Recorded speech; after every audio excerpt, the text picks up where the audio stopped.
Hello, I'm Marta Kowalewska. I'm very happy to be the part of this symposium. Thank you so much for inviting me. I would like to tell something more about Tapta's artistic path in the context of the history of the Lausanne International Tapestry Biennial. The 1960s were a turbulent decade. Following World War II, which shattered the old European order and shook the foundations of global security, this was a period of reconstruction. A generation shaped by the horrors of war contested the legacy of the past, questioned humanism, and sought new ways of artistic expression that would enable thinking about the challenges of a new reality. Artists set out to examine previously unexplored aspects of textiles, which for the centuries had been associated with folk art or arts and craft in the service of functionality. In Western Europe, in the hands of master weavers, tapestries emulated the art of painting. Now, textile making was gaining its own autonomy and recognition. The drive to reinvent this medium was underway as early as the 1930s, and these efforts were carried out independently in the different parts of the world. In the early 1960s were intersected at the Lausanne International Tapestry Biennial in Switzerland. The event bringing together different attitudes, ideas, and practices injected new energy into the forward-thinking exploration of new direction and had a strong influence on the art world.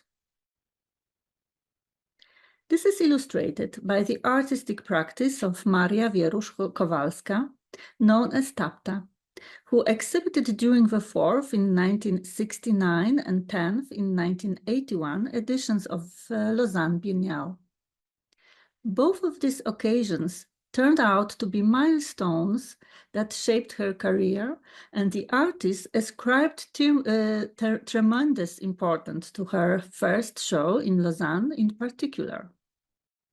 In 1982, in a conversation with Ludo Beckers, she said it was the first time she had ever encouraged the expressive potential of the new language of tapestry.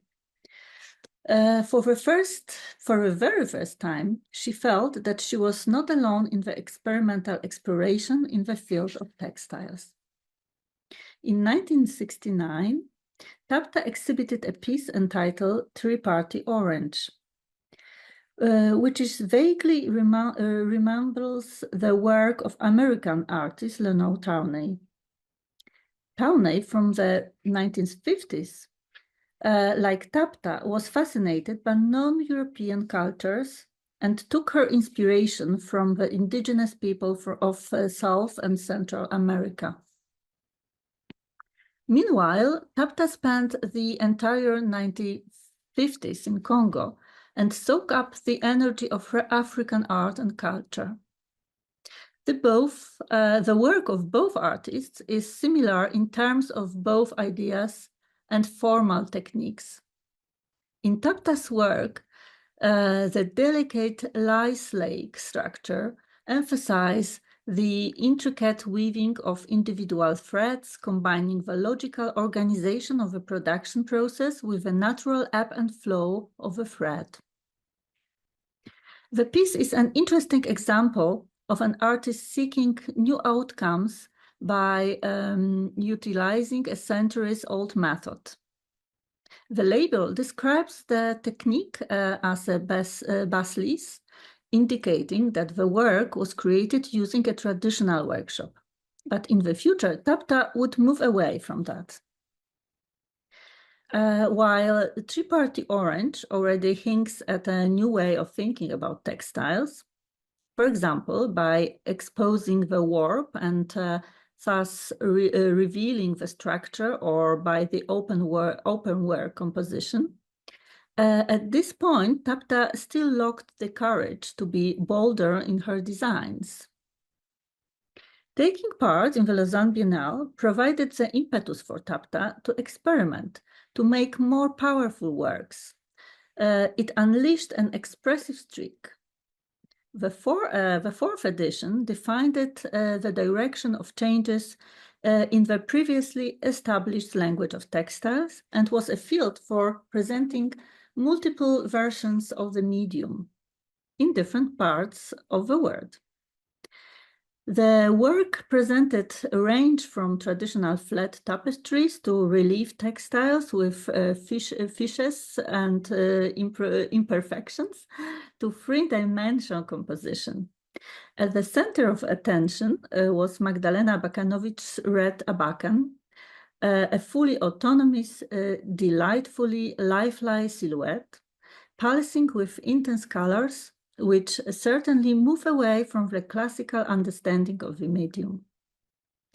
It was not so much a spatial sculpture, it subjugated the surrounding space.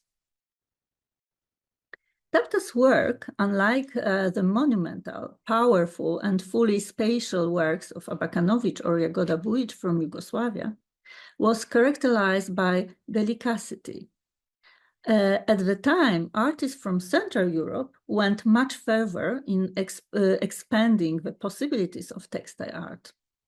The Polish representation was particularly distinctive.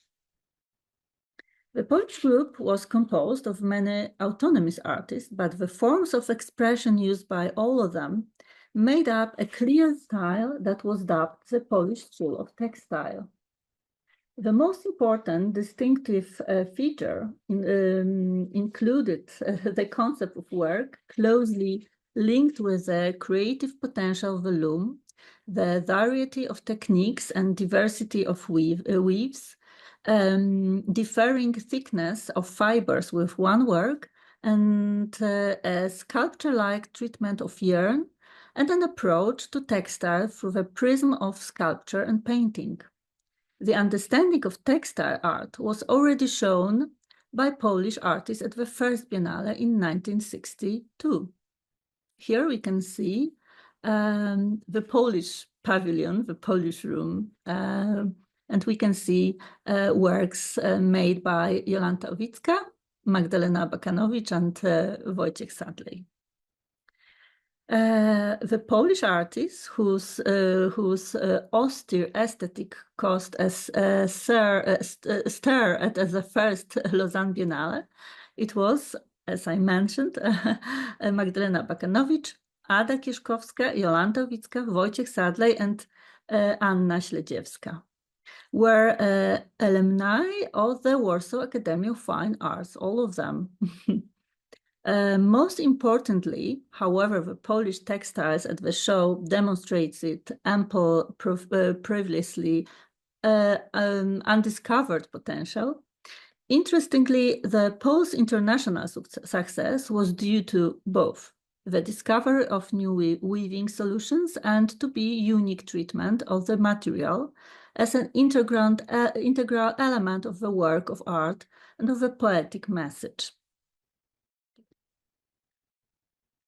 Andrzej Kłęzy, prominent Swiss art critic, wrote later, "We need to admit that the example of Poland, a country which is the most advanced in textile art, conclusively proves that technical innovation would be worthless were it not for a creative vision and a poetic imagination.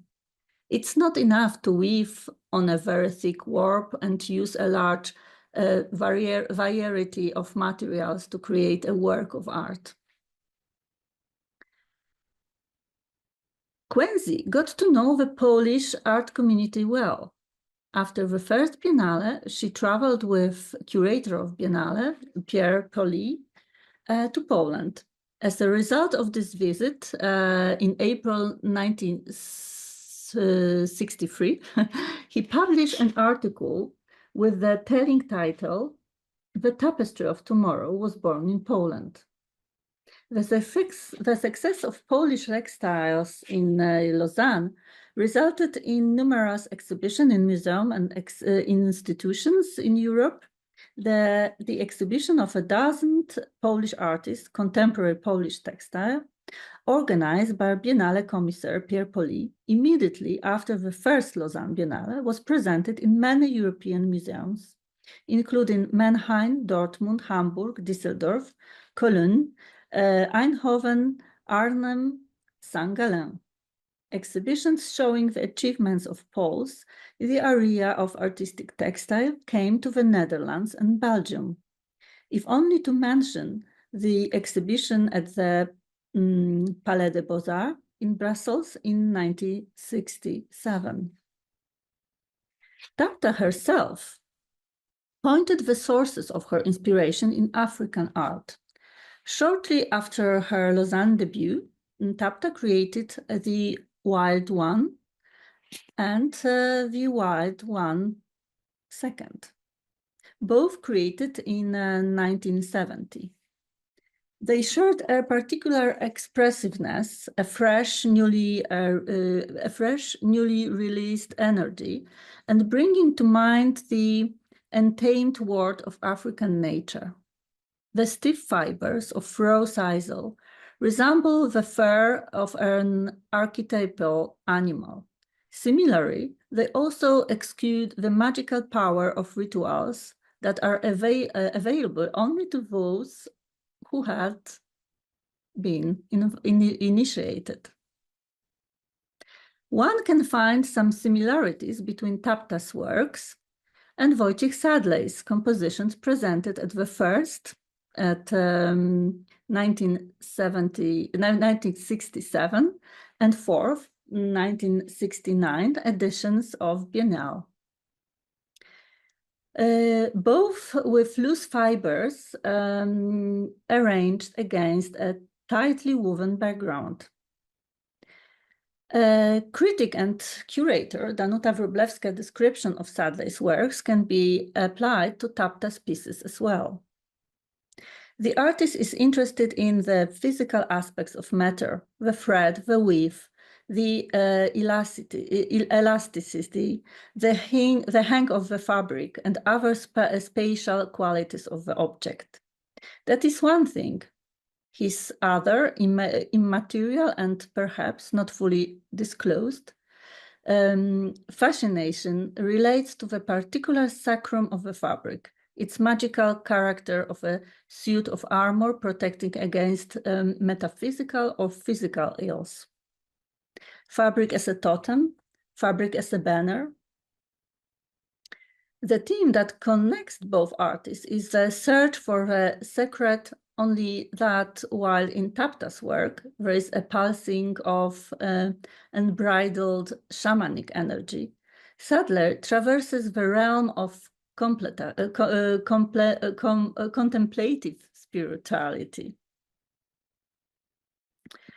Perhaps a common generational experience gives rise to the similar sensitivity that Tapta shared with the artists from the Polish School of Textiles. When World War II broke out, Tapta was 13 years old.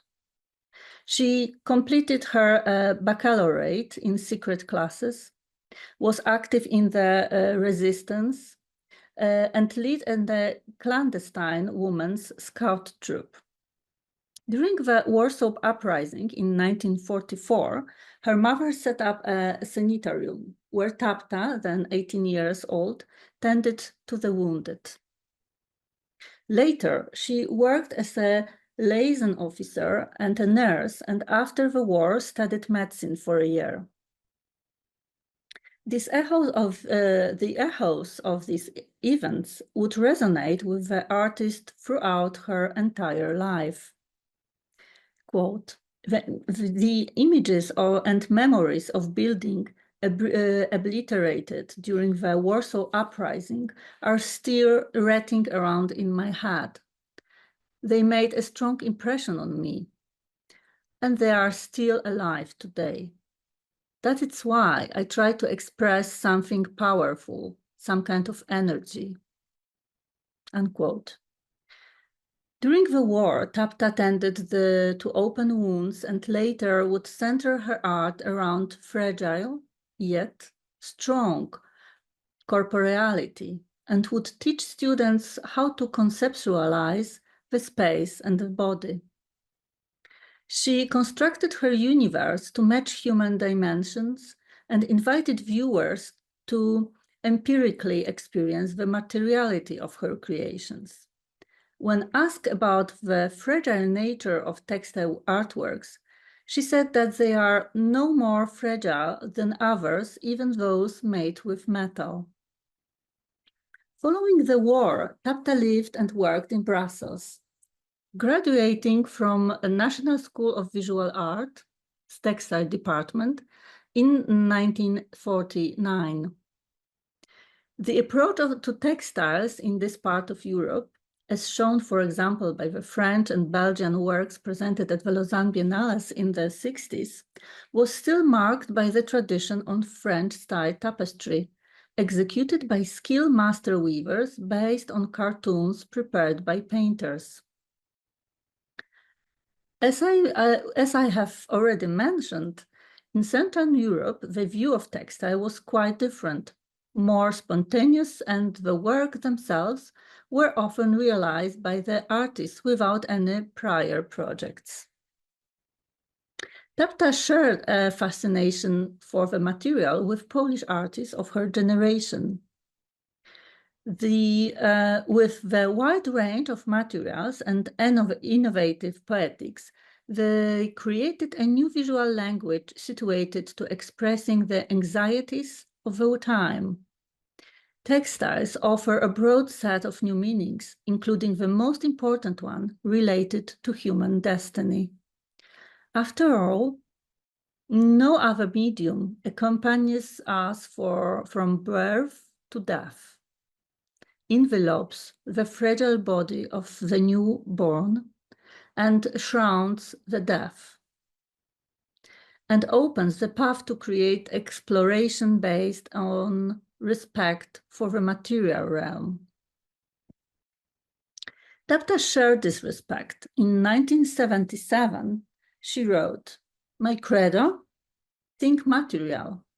My essential concerns, to respect these materials, to bend to their dimension, to bend to their demands, not to expect anything they can't give me, but to ask them for everything I expect from them.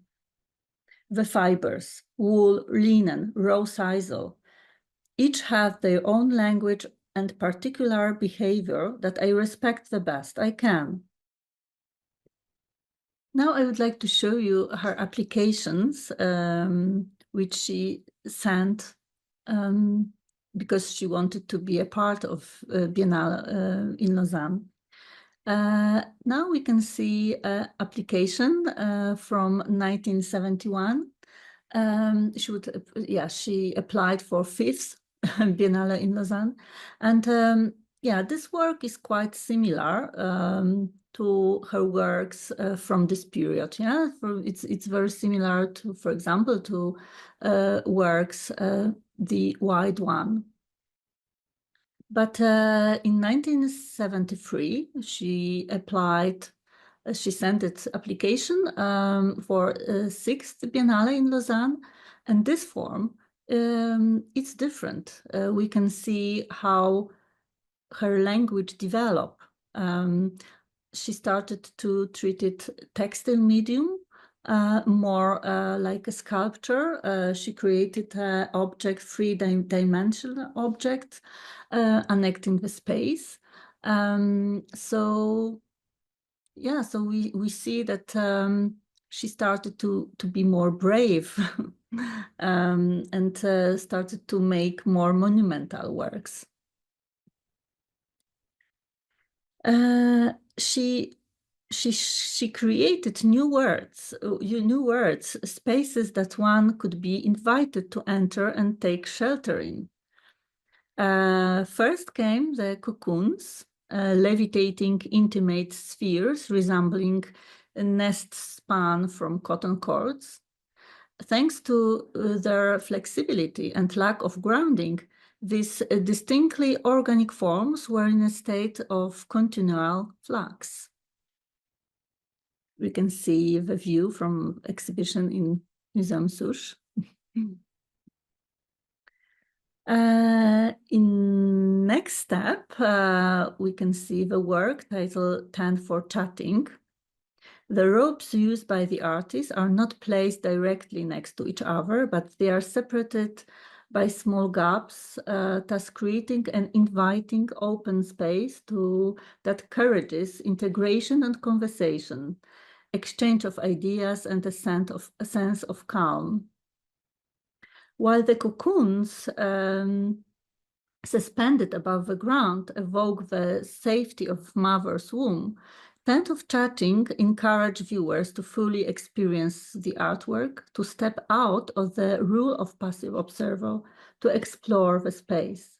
And she put this work in her application for a 7th Biennale in 1975, but yeah, unfortunately, he was again not accepted. Next work, next composition, next project, title Forms for a Flexible Space, exhibited among others at the first International Biennial of Tapestry in the Polish city of Łódź. Yes, and now we can see that Tapta was no longer focused on delineating on intimate space with the surrounding reality, but on creating one's own. Spiral cycles, suspended one next to the other at a height 3 meters of 3 meters, formed vaults and columns that consisted of ropes floated on the floor. The artist created a world reminiscent of the wildness of African nature, a memory of the monumental trees on the Congolese jungle. I think that these two photographs are really great to show that memories from Congo period, all her life were very fresh. So we can see the photograph for family archive. We can see her daughter, Joanna, on the trees, and these photographs were taken in 1950s. And the other one, was taken in 1973. The author, Tapta, put description, lianas for free children. So the connotation are very optimistic and very. We can see that inspiration from that period was still existed in her art. Tapta's second exhibition at the Lausanne Biennial took place in 1981, but yeah, for a few years she tried to apply to the latest edition. So in 77 she applied for 8th Biennale, and we can see that the form they are different. She started to think more in architectural contexts. They are connecting the space, but in a different way. In 1979, she applied for 9 Biennale. So we can see that this idea developed, yeah. So she started to create more architecture forms, but she was refused these 2 times again. Yeah, I would like to show you Abakanovich's work, which was exposed in Biennale in Lausanne. We can see quite similarities. Of course, Abakanovich's forms are more biological. They are still levitating. Yeah, but it's thinking with multiplicity elements. But finally, finally in 1981, Tapta was accepted on the Biennale in Lausanne. And we can see the work Elastic Structure presented at the Biennale, assured in a new chapter in her practice. It was really, again, a pivotal moment in her career. The artist abandoned textile in a favor of rubber, which would from then on become the main material used in her work. Tapta, rigid and yet spontaneously flexible rubber's raw industrial character allowed Tapta to create minimalist form, while at the same time offering new possibilities for annexing space. Elastic structure takes on the form of a curtain where strands of black, strong rubber connected by rusty screws are arranged in regular folds.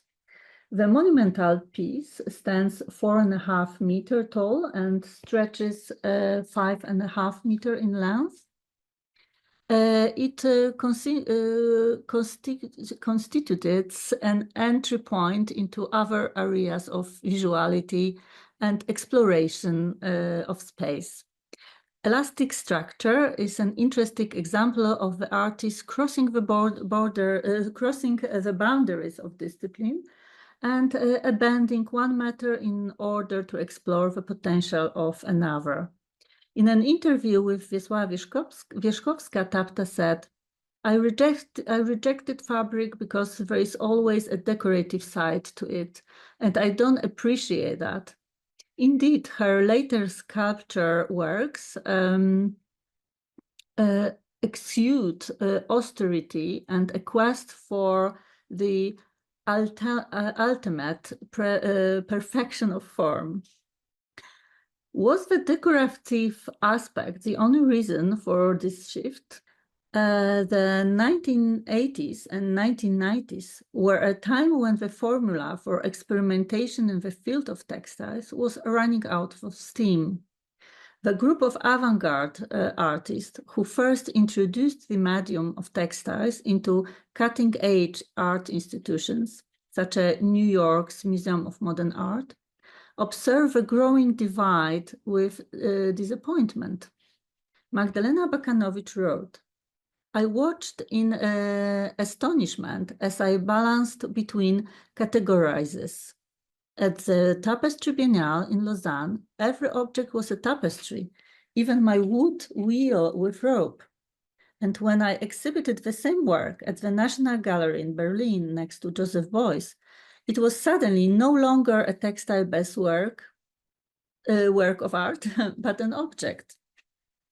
Perhaps Tapta felt that the possibilities for conquering new territories were beginning to narrow. This could not have been a comfortable position. After all, she was one of the artists who had the courage to carve out new paths, take risks, develop new forms, and explore unknown territories.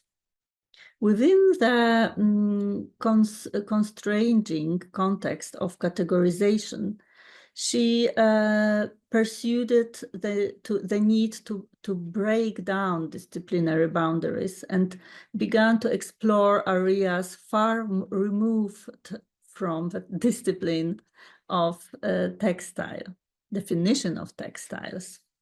I would like to show you the last of her applications. This application she sent it in 1983. She wanted to participate in 11th Biennale in Lausanne, but it's very interesting how she changed her language of visual art.